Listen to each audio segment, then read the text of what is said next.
Hello sir বাইদেউসকল আজি আপোনালোকৰ কাৰণে অসমীয়াৰ গদ্য আৰু পদ্য পাঠখিনি লৈ আহিছোঁ ইয়াতে 15টা কোৱেশ্চন থাকে এই 15টা কোৱেশ্চন আজি ডিসকাস কৰিম তো প্ৰথম আজিৰ কোৱেশ্চনটো হৈছে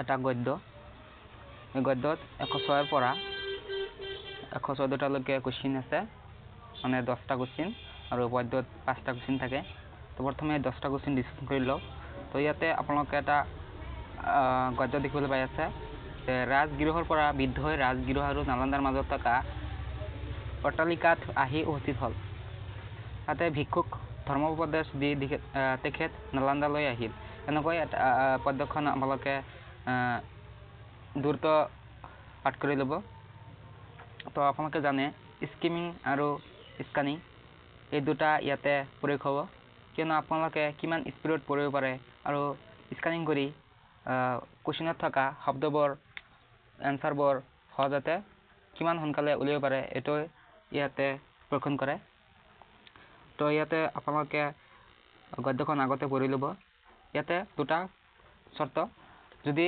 গদ্যখন ডাঙৰ হয় তেনেহলে আপোনালোকে গদ্যখন পঢ়িব নালাগে কোৱেশ্চন বিলাক জাস্ট পঢ়ি ল'ব কোৱেশ্চন বিলাক পঢ়ি লৈ মেইন শব্দবিলাক আপোনালোকে আস্থানি থৈ দিব তাৰ পিছত ইয়াতে গদ্যখনত কোৱেশ্চনৰ এনসাৰ বিলাক বিচাৰিব আৰু যদি গদ্যখন যদি একেবাৰে সৰু হয় তেনেহলে মোৰ মতে গদ্যখন আগতে পঢ়ি লোৱা ভাল কিয়নো গদ্যখন পঢ়ি ললে আপোনালোকে সহজে এনসাৰ বিলাক কৰিব পাৰিব তো এখন গদ্য একেবাৰে সৰু তো মই ওপৰৰ পৰা পঢ়ি লৈছো তো আপোনালোকে এবাৰ পঢ়ি ল'ব মই দেখাই দি আছো ভিডিওটো পজ কৰি পঢ়ি ল'ব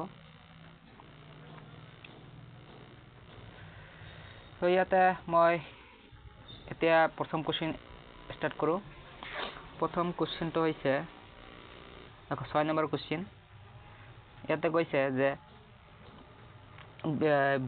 বিজি সকলৰ আক্ৰমণ প্ৰতিৰোধ কৰিবৰ কাৰণে কাৰ তত্ত্বাৱধানত পাটলি গ্ৰামত নগৰ নিৰ্মাণ কৰিছিল তো অপচন 1 আছে গৌতম বুদ্ধ অপচন 2 আছে হাৰিপুত্ৰ অপচন 3 আছে সুনীত আৰু বৰ্কাকাৰ অপচন 4 আছে বৰ্কাকাৰ আৰু হাৰিপুত্ৰ তো ইয়াতে আপোনালোকে বিচাৰিব লাগিব যে ক'ত বিজয়সকলে আক্ৰমণ প্ৰতিৰোধ কৰিবৰ কাৰণে কাৰ তত্ত্বাৱধানত পাটলি নগৰত নিৰ্মাণ কাম চলিছিল তো এটা একেবাৰে ওপৰতে আছে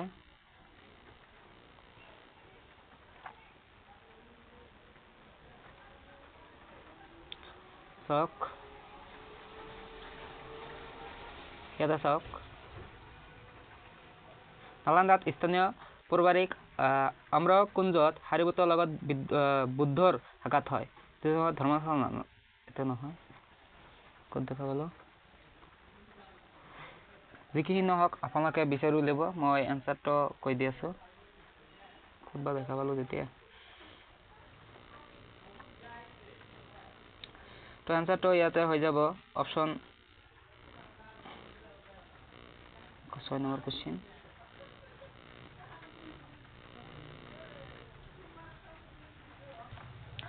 ইয়াতে এনসাৰটো হৈ যাব অপচন 3 সুনীত আৰু বৰ্কাকাৰৰ তত্ত্বাৱধানত পাটলি গ্ৰামত নগৰ নিৰ্মাণ কাম চলিছিল মন ৰাখিব সুনীত আৰু বৰ্কাকাৰ তাৰ পিছত নেক্সট কোৱেশ্চন লৈ আগবাঢ়ি আছো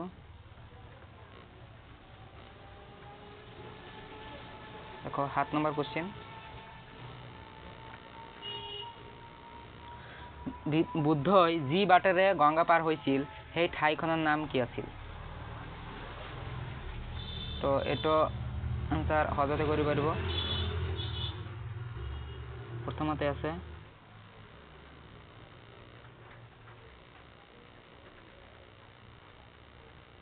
এটা চাওক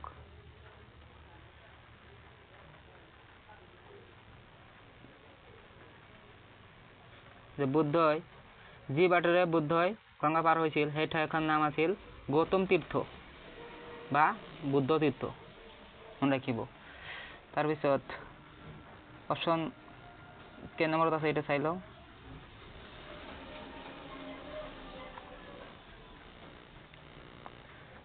option 2 is the correct answer ইয়াতে বুদ্ধই যি বাটেৰে গংগা পাৰ হৈছিল সেই ঠাইখনৰ নাম কি আছিল? গৌতম তীৰ্থ। তাৰপিছত নেক্সট কুৱেশ্যন লাইক কৰি আছোঁ 8 নম্বৰ। উদ্ধৃত দবাটোত বুদ্ধৰ পুৰী ভ্ৰমণ বৰ্ণনা পোৱা যায়। এই বৰ্ণনাক এটা ক্ৰম হৈছে কাৰ চিহ্নেৰে দেখুওৱা অনুসৰি নালান্দা, বৈশালী, পাটলিপুত্ৰ, 2 নম্বৰত আছে গৌতম দ্বাৰ, গৌতম তীৰ্থ ৰাজগৃহ, 3 নম্বৰত আছে বৈশালী, কটিগাঁও, বুদ্ধতীৰ্থ, আৰু 4 নম্বৰত আছে কটিগাঁও, নাদিকা, বৈশালী। তো ইয়াতে আপোনালোকে সহজেই বিচাৰি পাৰিব কুৱেশ্যনৰ এনচাৰটো ইয়াতে আছে। আপোনালোকে যদি এবাৰ পঢ়ি লয় তেনেহ'লে ভালদৰে বিচাৰি উলিয়াব পাৰিব। ইয়াতে চাওক, বৈশালীৰ মাজত অৱস্থান কৰা নাটিকা নামৰ স্থানত নাটিকাৰ নাম নাদিক এক উত্তৰতা পোৱা যায়। এই অঞ্চলৰ অধিবাসী বুদ্ধ ভক্ত আছিল। এই ক'ত দেখা পালো? বৈশালী।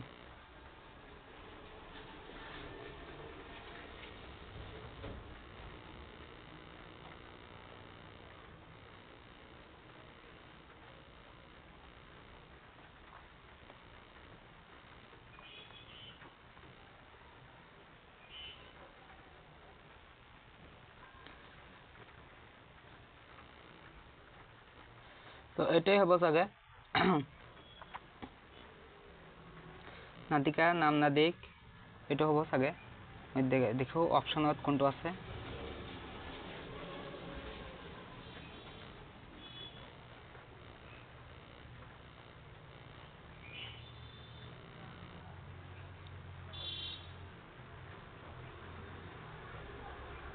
অপশ্যনত আছে বৈশালী 3 নম্বৰত আছে। তো বৈশালী, কটিগাঁও, বুদ্ধতীৰ্থ। তো ইয়াতে কাৰেক্ট এনচাৰ হৈ যাব বৈশালী 4 নম্বৰতো আছে, নাটিকা, বৈশালী এই দুটা দেখা পাল তাতে। তো ইয়াৰ শুদ্ধ এনচাৰ হৈ যাব অপশ্যন 4।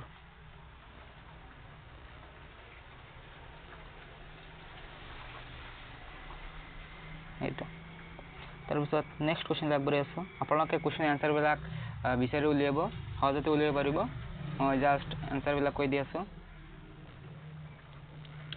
9 নম্বৰ কুৱেশ্যন লৈ গৈ আছোঁ।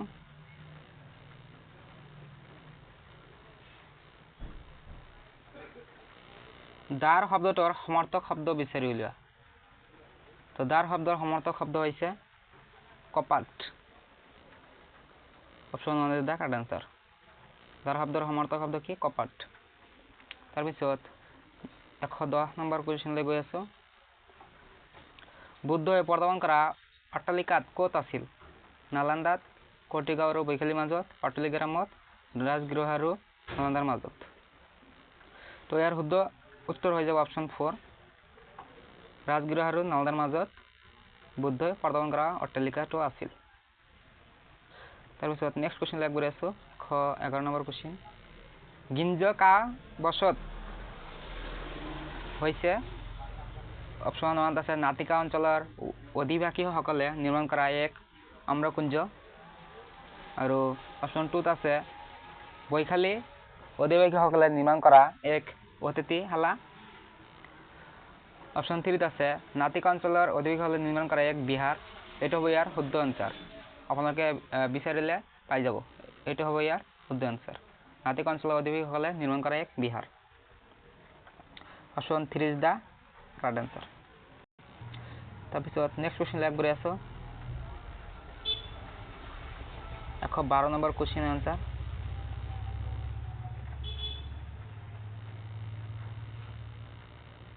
গৌতম বুদ্ধ শ্ৰেষ্ঠতম ধৰ্মোপদেশ কি বুলি জনা যায়? তো গৌতম বুদ্ধৰ শ্ৰেষ্ঠতম ধৰ্মোপদেশক আৰ্যসত্য বুলি জনা যায়। তো আপোনালোকে জেনেৰেল কনচেপ্টৰ পৰাও আপোনালোকে এনচাৰ কৰিব পাৰিব, আৰু যদি পেৰাগ্ৰাফটো পঢ়ে তাৰ পৰা এনচাৰ কৰিব পাৰিব। আৰ্যসত্য। তাৰপিছত নেক্সট কুৱেশ্যন লাভ কৰি আছোঁ। বুদ্ধদেৱৰ ধৰ্মপ্ৰচাৰৰ সময়সীমা আছিল সমগ্ৰ জীৱন, 2 কুৰি বছৰ, 2 কুৰি 5 বছৰ, কোনো সময়সীমা নাছিল। তো ইয়াৰ শুদ্ধ আনসাৰ হৈ যাব অপশ্যন 3 2 কৰি 5 বছৰ 2 কৰি 5 বছৰ। তাৰপিছত নেক্সট কুৱেশ্যন আগবঢ়াই আছো 14 নম্বৰ ধৰ্মোপদেশ শব্দটোৰ সন্ধি কেন্দ্ৰে ভাঙিব পাৰি। তো ধৰ্মোপদেশ ইয়াতে ধৰ্মযোগ আলোচনা ধৰ্ম আলোচনা ধৰ্ম উপদেশ আৰু আলোচনা এইটোতো নহ'ব। তাৰপৰ এটুও নহ'ব কিয়নো ইয়াতে সন্ধি ভাঙিও পাৰা দিছে, ইয়াতে তো ভাঙাৰ কোনো অপশ্যন নাই। তো 3 আৰু 4 ভিতৰত যিকোনো এটা হ'ব। তো 4 নম্বৰটো চাই লওঁ কি আছে ধৰ্ম প্লাছ উপদেশ। হয় এইটো হ'ব ইয়াৰ শুদ্ধ আনসাৰ, কিয়নো ধৰ্ম উপদেশ এইটো সন্ধি ভাঙিলে এইটো হৈ যাব ধৰ্ম প্লাছ উপদেশ হৈ যাব। তো 4 ইজ দা ৰাইট আনসাৰ। তাৰপিছত নেক্সট কুৱেশ্যন কিমান নম্বৰ গ'ল 114 115 নম্বৰ কুৱেশ্যন কবিয়ে নিজৰ দেশৰ সাতখন নদীক কিহৰ সৈতে তুলনা কৰিছে? কবিয়ে নিজৰ দেশৰ 7খন নদীক কিহৰ সৈতে তুলনা কৰিছে?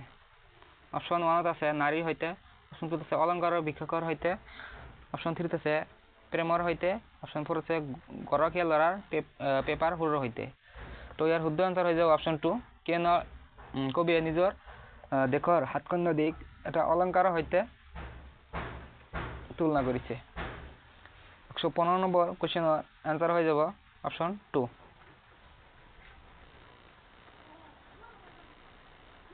তাৰপিছত নেক্সট কুৱেশ্যন আগবঢ়াই আছো 16 নম্বৰ কুৱেশ্যন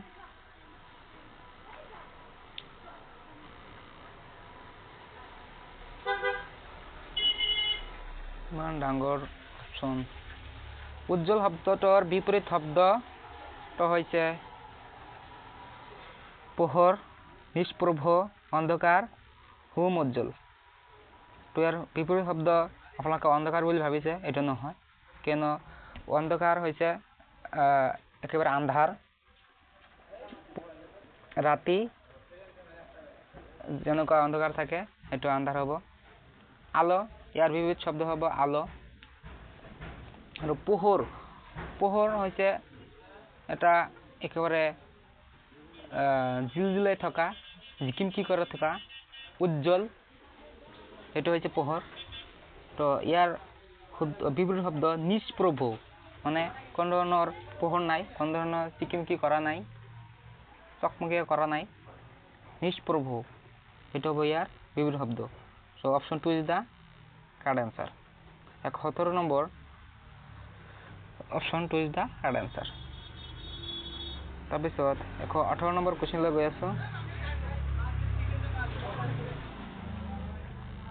118 নম্বৰ কুৱেশ্যনটো চাই লওক কবিয়ে উল্লেখ কৰা পতাকাখন কেনেকুৱা আছিল? আপোনালোকে এবাৰ কবিতা ফাঁকি দেখাই লৈ আছো, তাৰপিছত 118 নম্বৰ কুৱেশ্যনখন ভালদৰে কৰিব পাৰিব।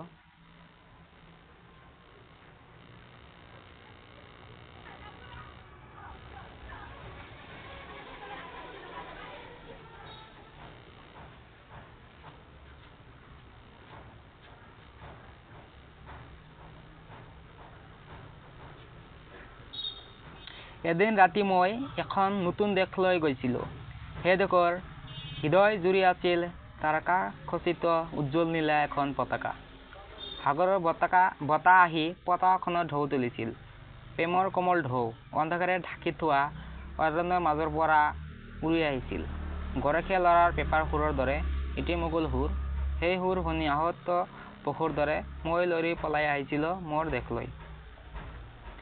বৃত্তৰ ফুলৰ দৰে মোৰ উভতি অহাৰ বাটে বাটে নীলা পতাকাখন উজ্জ্বল তৰাবোৰৰ হৈ পৰিছিল এটি কৰি। মোৰ দেশ মোৰ প্ৰথম প্ৰেমৰ উন্মেষ, তোৰ হাত সৰি যেন 7খন নদী, প্ৰেমৰ কি গভীৰ সহানুভূতি, তাক মই কিদৰে পাহৰিম। তো ইয়াতে কোনটো কুৱেশ্যনত গৈ আছো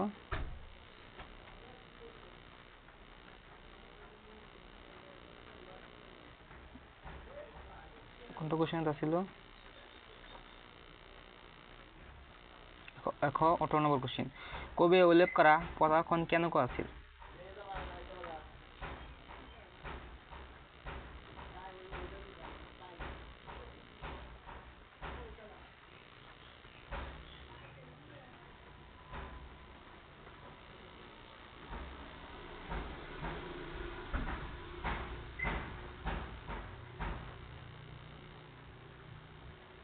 ইয়াতে চাওক সেই দেশৰ হৃদয়জুৰি আছিল তাৰকা খচিত উজ্জ্বল নীলা এখন পতাকা। উজ্জ্বল নীলা এখন পতাকা আছিল। তো কোনটো অপশন আছে চাই লও।